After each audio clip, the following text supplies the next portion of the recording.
Okay, so today I'll show you how to trim a mat with an opening down the bottom and double mat it. So first of all, we go down here to our mat size and type in your width and height for your glass size, frame size, or outside size, whatever you call. Type in your borders as per normal. Bring in your template. So this template will be either your jersey or a photo, whatever you need. The next is we're going to put a photo or a plaque down the bottom. So we just bring in another template and type in the size that we need.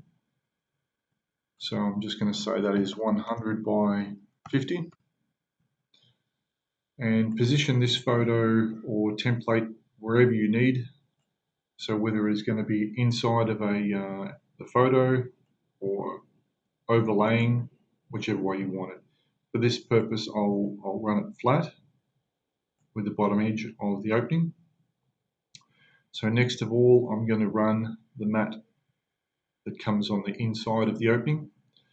So while that's selected, I come down to Insert Contour.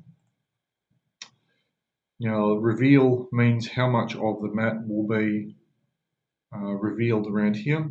So because this is going to be a double mat, I'm thinking that 5mm reveal on this opening and 5mm reveal on the other opening. So I'll say 20mm. The layer needs to be all on the same layer for trimming, so make that back to layer 1, press OK. So this shape here is going to be the amount of mat that comes on the inside. So while it's selected, I press Control and select my bigger shape. So there's only 2 selected, you can't trim any more than 2 shapes at a time. So while they're selected, I go to Advanced, Shaping Tools, and Trim Bottom. Now that I've done that, I can select this outer shape that I brought in and delete. So I can either press the delete button here, I can press the delete on my keyboard. So now we have the desired shape. I can select this and make that a double mat with 5mm reveal. When I want to double mat my other shape, because it's been trimmed, layers no longer works.